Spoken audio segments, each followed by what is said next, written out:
what another great opportunity to just talk to somebody that's doing it for the right reasons, doing it the right way. And check it out. Dani Kimble, at Dani Kimble 2. That's who you need to check out. Dani Kimble 2. Quoted. Dani is a marketing professional in the insurance space. She works for the O'Neill Group in Ohio. Dani, welcome to Quoted. Thank you. Thanks for having me today. You're definitely one of my favorite people in the marketing space. And so I can't tell you how excited I am to kind of hash out some stuff with you today. But before we get too deep into it, tell us a little bit about your background. I don't think that you set out initially to be in the insurance space. So walk us through a little bit of your background and how you ended up at the O'Neill Group. Sure. So like most people that end up in the insurance industry, I definitely stumbled into it. I pursued a bachelor's degree at the University of Akron in dance, and then I went on to get my master's in dance and education at Temple University. So I had my master's in that. And during my final semester there, I ended up blowing my knee out, and I broke like the femoral attachment to my knee. So was out of commission for dance for a little bit. I had to finish my last semester from home and ended up kind of more moving into the education route. I was the director for performing arts for a school near Cleveland. And 5 years later, I blew my knee out again, same knee, same injury. And so I remember just being devastated, thinking, okay, here I have a master's degree in dance. Like, what am I going to do? And I was sitting on the couch, sulking and feeling sorry for myself. But I started looking for jobs, and I knew I was always involved with nonprofit organizations through the arts, and I was head of the committees for marketing. So they wouldn't hire like a marketing person. So I would be advocating for the arts and also doing like the marketing for the arts. And I loved that aspect. And so I said, okay, let's move into marketing. It allows me to be more creative. So anyways, I went into the interview. I applied for a marketing coordinator position for the local insurance agency, which is the O'Neill Group. They're 10 minutes up the road from me. And I went into the interview with a cast from my hip all the way down to my ankle, and I was on crutches. So I literally stumbled into the insurance industry. And got the job, and I have it ended up being a blessing in disguise because I've absolutely just fallen in love with the industry. And I've been in the marketing role for about 2.5 years, so it's still fairly new to me, but I'm finding my way. Now you operate in a very unique role, and I introduced you as a marketing professional, and I should have done a better job. I told half the story. So you're absolutely recruiting some awesome talent into your group using what you're doing in marketing. So give us a little behind the scenes on that. Sure. So actually that was a unique relationship that we started through a grant with Westfield Insurance. So the O'Neill Group is a Horizon agency with Westfield, and part of the perks of being in the Horizon program is that we can apply for what's called a Westfield Legacy of Caring grant. And what that is the agency partners with a nonprofit organization that of our choice, one that we want to connect with. And one of the areas we focused on was insurance pathways. And the University of Akron, when the grant opportunity came up, the University of Akron was just getting ready to launch their risk management and insurance degree program. And so it was like a perfect fit. Like right away, we were super excited about that idea of partnering with them in some way. And they were looking for partnerships. They were looking for other insurance agencies and carriers and things to get involved with in the state of Ohio. So we reached out right away, and Dr. Jill Biscoe is the director of that program, and she was completely 100% super easy to work with and all about developing this relationship with us. So we got the $11,000 grant from Westfield. This is how excited I was. It's kind of embarrassing. I was in labor delivering my third child when I got the email that we got accepted.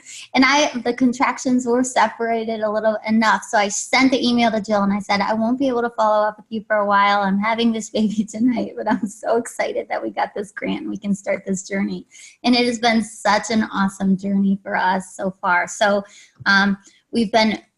it wasn't just us delivering an $11,000 grant check to Westfield. It was us being really active and involved in their program from day one. So we participate in their what they call risky business recruitment events for students, where they're just teaching students what a degree looks like and what a career could look like in the insurance industry. Pat O'Neill, who is our risk advisor, volunteers on the advisory board for the risk management insurance program. And we've just been able to stay in front of these students. So the students start following us on LinkedIn and they follow our Instagram and they almost become a part of our culture, and we really promote them in any way that we can. We have the O'Neill Group Scholarship that we offer. It's a $1,000 scholarship every year or every semester. And that's been getting us more in front of the students too. And so through that, we hired the first graduate from the risk management insurance program in May of 2018. And then we also just brought on a new hire yesterday. He's actually interning. He finishes he's in his last semester, graduates in December. And he seems all about it. And so that's where we're at with it. It's been, I think the important piece was showing them who we are versus our brand and like sophisticated marketing materials. It's just being in front of them and building a relationship with these students and the director of the program. Thanks for sharing that story, because I think that, the key element that I wanted to point out was that I think we get in this social media trap where people say, oh, they're just doing content and the ROI is, your mom, as Gary Vee would say. Yeah, like right. But when you start to bring in young talent, especially young talent to the insurance industry, you're hitting on some serious cylinders. And that's the first thing I really wanted to cover, because, and I've talked about this before, like I am super impressed by everything that you're doing from the minute that Ryan Hanley said, hey, follow Dani Kimble. And I'm like, okay. Oh, thank you. Yeah. That's all the endorsement any of us would need on that front. And then it was just that quick progression of quality content. But man, when I saw exactly like you, I saw that you were able to take someone from the scholarship program and bring them into the insurance industry. Young people, they're not showing up knocking down the door. So that's not only great work, but it's effective. So that's the first thing I wanted to say great job on, but then share with everybody. Thank you. The second piece is, how in the heck do you get insurance agents to get in front of the camera? Now, I know you went through your struggles, and I don't want to downplay those either. So definitely let us know kind of how you got going and how you got over those hurdles, because that's important and I don't want to downplay it. But once again, you took it another step, and now you have the agents in your agency now in front of the camera doing videos, and that's not easy. I'm going to tell everybody that that's not easy. So let's hear how you got that done. I think if they were watching this, they'd be rolling their eyes like, yeah, she's really annoying in this office trying to get us in front of the camera.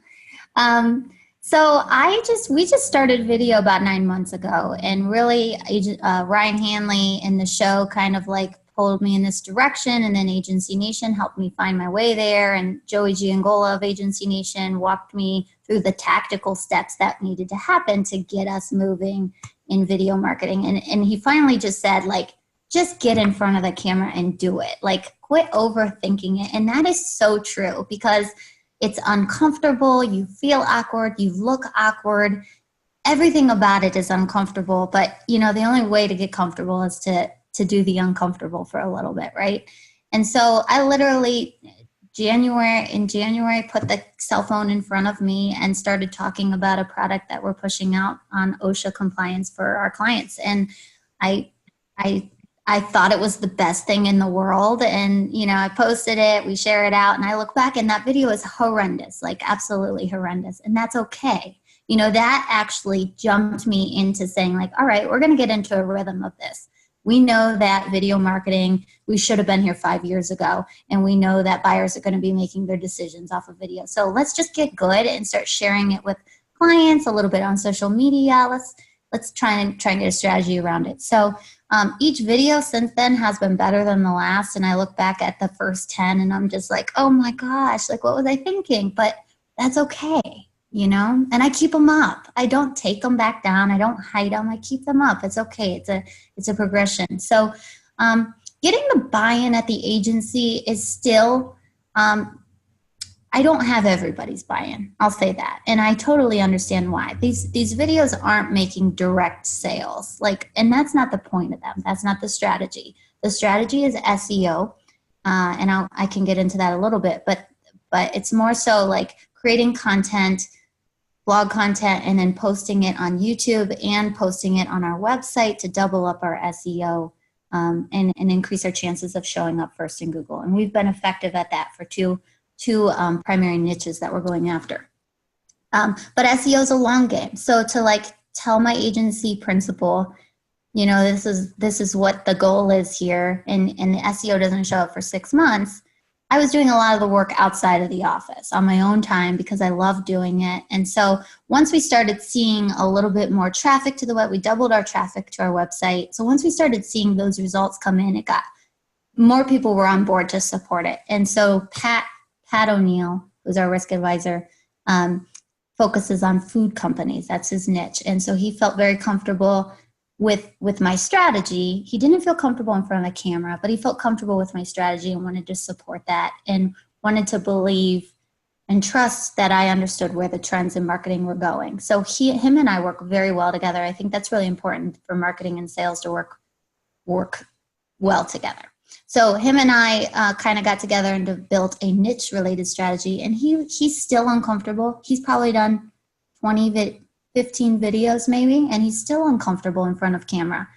But we've built a relationship where we can feel vulnerable in front of each other and coach each other through that process. So okay, I get that. And I got to throw this in there. Pat O'Neill, if you do watch this, I saw a picture of you water skiing. You look like a badass.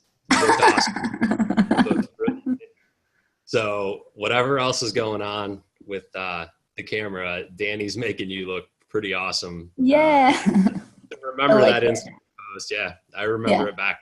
Hey, that's what it's all about. And that's actually a good segue into the third question that I had, and something that you said that I was like, whoa, we gotta come back and talk about this again. One of the things that you do is that you utilize Instagram to develop culture, and you take it to almost a micro planning level where you want to make sure there's positive things on your Instagram before anybody gets into the office. So talk about using Instagram to develop culture, to create a feeling of excitement for employees before they even walk in the door. Sure. Well, I feel like we take marketing our brand on a different level. So it's not about our logos. It's all about our culture, our people, who we are, what we do, and why we do it. And how can I effectively portray that in the social media space? I need my team members to feel energized and excited when they come into work. And when we have a big win, we all need to kind of join together and celebrate that win. When we have a loss, we all need to be there for each other and support that person who may be feeling the loss the most. And so culture is just, and this culture idea comes from Patrick O'Neill, who's the president and CEO of the agency. He is all about making our culture very intentional. And so all of our team members follow our Instagram account. All of them, everybody that has an Instagram at the agency follows our Instagram account. And I'm not only marketing our brand and our culture to a consumer-based audience, I'm marketing to our own people too, so that they know, we have 2 levels in our agency. We have an upstairs floor, downstairs floor. They know what's happening in the commercial lines department and what ways that we're celebrating up there. They also know, if we're bringing in Panera on every Friday, and they look forward to the Fridays that are coming up because it's Panera Day, Panera Friday, we would call it. In the Insta stories, we're kind of like sharing if somebody gets a certification or whatever. And sometimes like we think that everybody in the office knows what's happening, but that's not the case. We're not communicating that well enough, but we can communicate that and build a sense of culture within our Instagram, because they wake up in the morning at 6:30 and they'll read a motivational quote before they walk in the door. And then they'll have a comment about what was posted on our Instagram, and it builds dialogue, it builds conversation, and it builds good, positive vibe, positive energy. So that's how we use it. I think when you start to focus on marketing and you start to focus in on how can one person really impact an entire group of other people, and that's what you're doing in your role. And it is unique. For those of you that don't know, what Dani does, and especially the hybrid aspect when you match the recruiting piece to it, is extremely unusual. It shows that her agency is certainly thinking about the next 15 to 20 years versus the next 15 to 20 minutes. And I tell you what, there's very few agencies that are making that investment. But if they see what's coming from you, and they see the things that I see and why I wanted to interview, I can't imagine why people aren't going to be knocking down your door to say, Dani, how are you doing this? And really try to explore that, because they should be. So to that question, how do people get in touch with you? What's your preferred method of contact if people have questions about what you're doing on a marketing level, what you're doing on a recruiting level? We could keep going, what you're doing on content, all those types of things. Right. How do folks get in touch with you? I would say my Twitter first. So at Dani Kimble too. If you're not on Twitter, you can follow me on LinkedIn, Dani Kimble, or check out our Instagram, the O'Neill Group.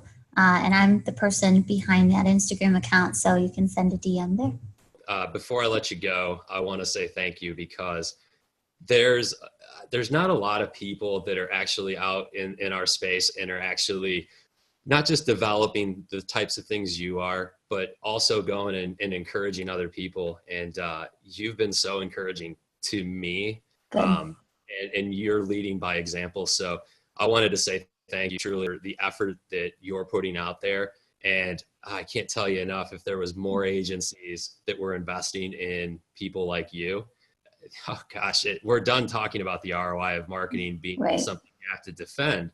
You're putting it on the bottom line and saying it's talent, it's brand notoriety. And you know what? I know with the SEO stuff that you're doing, that you're creating new business too. So you're really hitting on all cylinders, and I can't say thank you enough for your example and for taking the time to join me on Quoted today. Of course. Thanks for having me today. Excited to watch your journey on Quoted.